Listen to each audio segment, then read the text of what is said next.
So I thought the easiest thing would be maybe just to record me giving the talk in some sense. So I understand I've got 10 minutes for this, so I'll try and keep to that time.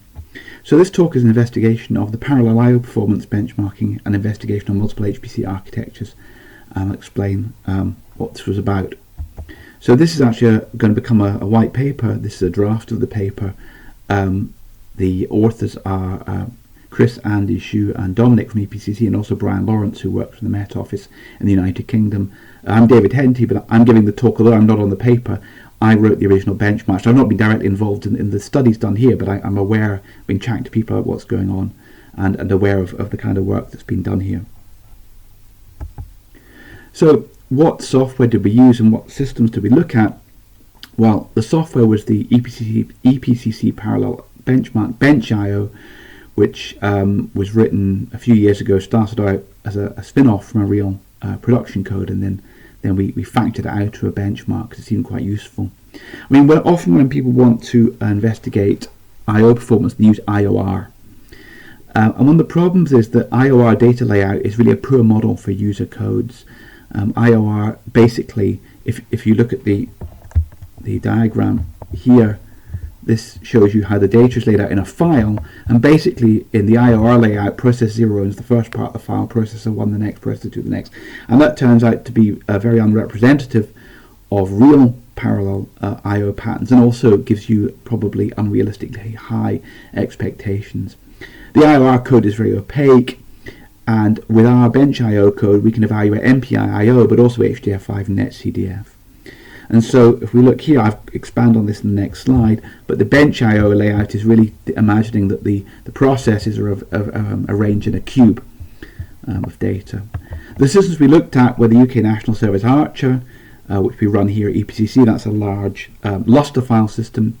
Cosma is an HPC service used by the cosmology community, particle physics and cosmology community in the UK.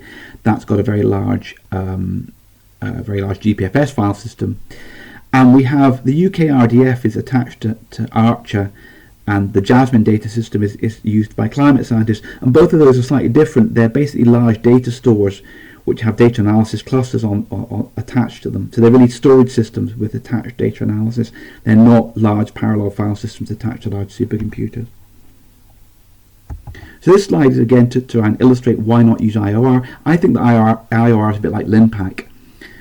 This data decomposition we've described is effectively optimal, and it measures your maximum I/O bandwidth. Just like when you run LINPACK, you expect to get 50% of peak. When you run IOR, you expect to get some large fraction I/O bandwidth. So if we had 64 data elements on 8 processors, as I've said before, IOR would arrange that as 8 large blocks of 8 contiguous items, blocked into processor 0, processor 1, processor 2, and up to processor 7, which I haven't shown here.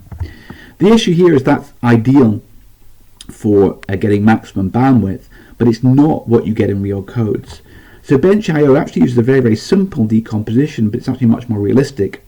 And what we assume here is that if we had these same 64 data items, they'd be a 4x4x4 grid, so a little 3D grid, and the decomposition into the 8 processes would be a 2x2x2 decomposition.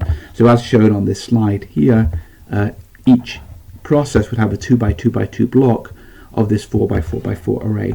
Now that's really rather simple, but if you look at the I/O pattern that it leads to in terms of the files, this is the file going from left to right. We've drawn it in 2 slices here. This is the first part of the file.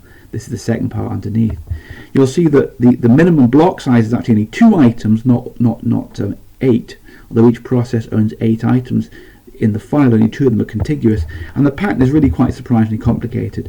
The process 0 owns this data, this data, this data, and this data. Process 7 owns this data, this data, this data, and this data. And that's for a very, very simple situation. For a much bigger array with more processes, it gets even more complicated. And the important point is that to get good parallel I/O, an I/O subsystem, an I/O library has to take this decomposition and rearrange it in memory so that it's written to data like this, so that processor 0 hopefully owns the first part of the file. If it doesn't, And if processor 0 writes this part of the file, then skips and writes this part, and then skips and writes this part, and then skips and writes this part, if there is no data rearrangement, data aggregation before I/O, you get very, very poor performance. And that's something we can actually look at. I won't cover that here, but we can look at that with the benchmark. So these are the key results across all the systems. What they've done here is we've taken the best configuration for each system.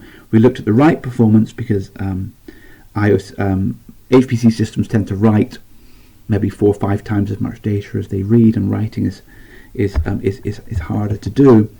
And we'll see here we've got a scale, the bandwidth going from 0 to about 18 gigabytes on the left.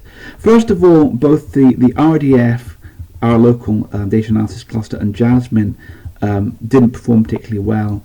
As I said, they're not really designed for doing very large parallel file I/O. They're designed for being repositories of data, and these clusters are there to read data off and do analysis. Perhaps not surprising. Just the data sets here were 256 cubed. We used a slightly smaller one on Cosma, but the typical data set is 128 or 256 cubed. And all the parameters have been optimized here. So in particular, we would have used collective I/O. This is a mode of I/O which allows the I/O system to do this data rearrangement before writing to disk to minimize the contentions and have a small number of large writes of data rather than a large number of small writes. And also other things here have been optimized, such as the stripe size, which I'll come back to in Lustre. But you see that, for example, Cosma gets up to both of them get up to about 15 gigabytes a second. And this is actually an interesting number. It's about 50% of the theoretical Archer rated performance, which is 30 gigabytes, and I think that's pretty good. What we're doing here is we're taking a large amount of distributed data distributed across many processes here, up to the number of writers here goes up to 4,000, maybe 16,000, many thousands of processes, and we're writing all that data to a single file. And that is actually done quite straightforwardly with these libraries, MPIO, HDF5 and NetCDF. You can see MPIO can get very large bandwidths, as we say here, about 50% of theoretical maximum.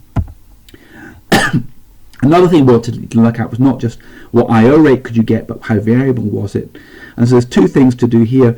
On Lustre, you have a thing called striping. Striping tells you how many disks you stripe your array across, your file across. And you can see here, it turns out the default, which are these blue data points here, the default on Archer is 4. So the file is only stored on 4 disks, and you get quite small bandwidths here, a few gigabytes per second. It's only when you turn striping on. -1 means the maximum, which is about 50, so you can even start to get very large I/O bandwidths. So to get these 15 or more gigabytes per second requires the maximal striping, the Lustre file to be stored on the maximum number of disks, which here is about 50. But possibly, at least as interesting from a user point of view, is, well, I can get 15 gigabytes per second, but you know, what do I typically get? And this was just the benchmark run multiple times. We shifted the data a bit left and right so we can see all the data points, but you can see a huge variation, and this is contention. On a large parallel machine, the file system is a shared resource, and if you try and write a file when somebody else is reading a file or writing a file, you're going to contend. So you can see we see a massive variation in bandwidth. So up here, 6,000 processes writing a file, we sometimes get 15 gigabytes per second, but it can go down to as low as 3. So as it says here, there's a huge variability from the contention. So that's just something to be aware of. So the conclusions, we see what we can get both on Cosma and Archer, about 50% of theoretical maximum, which is pretty good.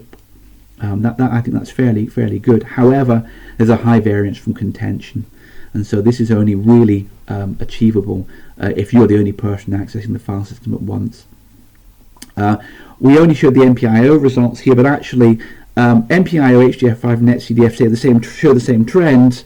There's a bit more overhead. So MPIO, NetCDF is the highest level library, which at least on Archer is built on top of HDF5, which is built on top of MPIO. So you see a slight degradation of performance as you go to higher level libraries, but not a large amount. The Lustre specifics use the maximum striping for a single shared file pattern. That gets the maximum I/O. We didn't show it here, but we have to match the stripe size to the I/O operations size. So the actual, not just the number of stripes, that is how many disks the file was stored on, but what the chunk size, the stripe size was optimized there. HDF5 actually scales quite poorly, but that is probably just a bug due to the way that files are closed, and that I believe that has been fixed. It's strange because MPIO is built, because NetCDF is built on top of HDF5. NetCDF doesn't scale poorly. There's some funny interaction here, but the poor scaling of HDF5 looks to be just a performance bug, which I believe has been very recently fixed. And so I think here that these results better inform the Centre of Excellence and other research communities to show, if I'm getting 50, what kind of I/O performance should I get, and how do I get that performance? So if I'm getting a certain rate of I/O, is that good, or should I look at improving it? And if I am going to improve it, what things should I look at? I should look at striping the file, changing the stripe size, or whatever the equivalents are in your file system. These are lots of terminology, but most parallel file systems will have these kind of concepts. These are the things that need to be optimized.